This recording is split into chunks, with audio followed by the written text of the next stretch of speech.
नमस्कार, आप देख रहे हैं न्यूज़ 18 इंडिया। मैं हूं आपके साथ सपना शुक्ला।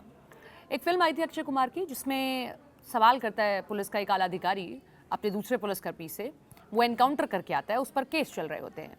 एनकाउंटर करने की जल्दी में ये भी नहीं पता रहता है कि कौन इनोसेंट है कौन गिल्टी। आज ये जो डायलॉग है ना, इसलिए याद आ रहा है क्योंकि बिहार में एक एनकाउंटर हुआ, भोजपुर जिले के बिलौटी गांव में, शाहपुर थाना क्षेत्र था। और उस एनकाउंटर पर सवाल खड़े हो रहे हैं। सवाल इसलिए खड़े हो रहे हैं क्योंकि उसका लाइव वीडियो सामने आया। 17 तारीख की घटना, भरत तिवारी, बिल्कुल सही आपने अंदाजा लगाया, भरत तिवारी का ये केस है जिसमें पुलिस पर सवाल खड़े हो रहे हैं कि अगर कोई कह रहा है कि मैं सरेंडर कर रहा हूं, उसने आपकी तरफ अपने हथियार को भी फेंक दिया, तो फिर आपने किस आधार पर उस पर गोली चलाई? आखिर क्यों गोली चलाई गई? क्यों इस तरीके से एक नहीं, दो नहीं, बल्कि जो पोस्टमार्टम रिपोर्ट कह रही है 5 गोलियां आपने चलाई हैं? ऐसा कौन सा शातिर अपराधी था कि आपको 5 गोलियां चलानी पड़ गई? इस पूरे मामले में बिहार में सियासत भी जोरों पर है। सवाल खड़े हो रहे हैं पुलिस प्रशासन पर, तमाम उन पुलिस कर्मियों पर जो वहां पर पहुंचे थे। अब जो पोस्टमार्टम रिपोर्ट आई है उसने बहुत गंभीर सवाल खड़े किए हैं।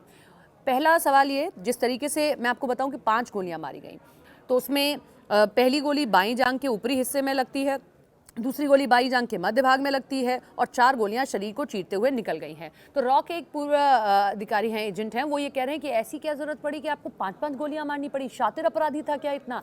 एक गोली से आप उसको अगर वो कुछ हरकत भी कर रहा था या आप पर हमला करने जा रहा था तो आप उसको रोक सकते थे, लेकिन आपने एक नहीं 5 गोलियां चलाई। तो क्या पुलिस की मंशा नहीं इससे उजागर हो रही है? ऐसा जब आपके सामने वो हथियार भी फेंक चुका है तो आपने 5 गोलियां क्यों चलाई थी? क्या देरी की गई अस्पताल ले जाने में? तो उसकी मौत हो गई। अब अगर आप बिलौटी गांव इस वक्त जाएंगे, बिहार के भोजपुर जिले के, तो आप देखेंगे कि भरत तिवारी के लिए बड़े बड़े पोस्टर्स चस्पाए गए हैं और शहीद कहा जा रहा है उनके गांव में उनको, क्योंकि ये कहा जाता है कि भरत तिवारी की लड़ाई सिस्टम से इसलिए थी क्योंकि वो जो जनता से जुड़े मुद्दे थे वो उठाते रहते थे। उनके गांव में कटान हो रहा था, लगातार वो इसका मुद्दा उठा रहे थे और इसी के चलते उन्होंने बंदूक का सहारा लिया, जिसे यह भी कहा गया कि यह गलत है, बंदूक का सहारा नहीं लेना चाहिए। लेकिन अगर कोई एनकाउंटर करने के लिए जा रहा है और उस वक्त सरेंडर कर दे रहा है तो उस पर आप गोली आखिर क्यों चला रहे हैं? वो निहत्ता है, निहत्ते व्यक्ति पर गोली आखिर क्यों चलाई गई अगर वो आप पर किसी तरीके की क्रॉस फायरिंग नहीं कर रहा है? ये पूरा मामला 17 जून का है, बिलौटी गांव है, वहां छापेमारी करने जाती है पुलिस और भरत तिवारी के बीच में मुठभेड़ हो गई, ये कहा गया।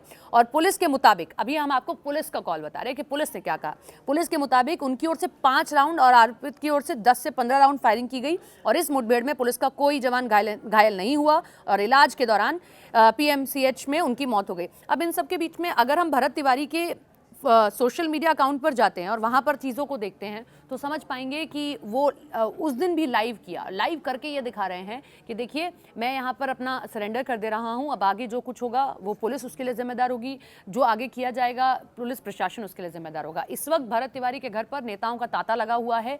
जो विपक्षी नेता तो पहुंच रहे, खेसारी लाल यादव पहुंचे, बाकी लोग पहुंच रहे हैं।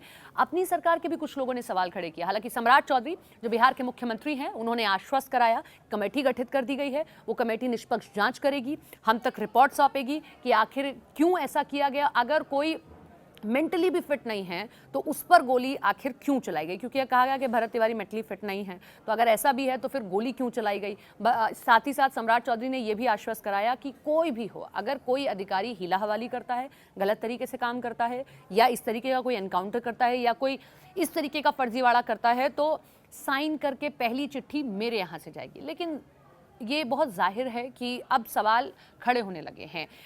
जो ब्राह्मण तबका है वो नाराज नजर आ रहा है। हालांकि अगर आप बिलौटी गांव में जाएंगे तो सिर्फ ब्राह्मण नहीं बल्कि बाकी जातियों से जुड़े हुए लोग भी भरत तिवारी की मौत से बहुत आहत हैं। जब आखिरी यात्रा भरत तिवारी की निकल रही थी तो भीड़ थी, हुजूम था, सबके जहन में एक ही सवाल था, आखिर ऐसा एनकाउंटर क्यों किया गया? अभी कुछ दिन पहले ही कुमार विश्वास हमारे स्टूडियो आते हैं, न्यूज़ 18 इंडिया से बात करते हैं, उस दौरान वो भी सवाल खड़े करते हैं कि आखिर ऐसा क्यों किया गया, ये एनकाउंटर की जल्दबाजी क्यों थी, क्या किसी को कॉपी करने की कोशिश थी और अगर थी तो फुली क्यों नहीं किया गया? ये ऐसा क्यों किया गया कि आप एक एनकाउंटर करते हैं, उसमें कोई तहकीकात नहीं करते हैं और इस तरीके का एनकाउंटर करके किसी की जान ले लेते हैं? चीज़ें जांच के दायरे में है, लेकिन सवाल बेहद गंभीर हो गए हैं कि सरेंडर करने के बाद भी आखिर एनकाउंटर की इतनी जल्दबाजी वहां मौजूद पुलिसकर्मियों को क्यों थी?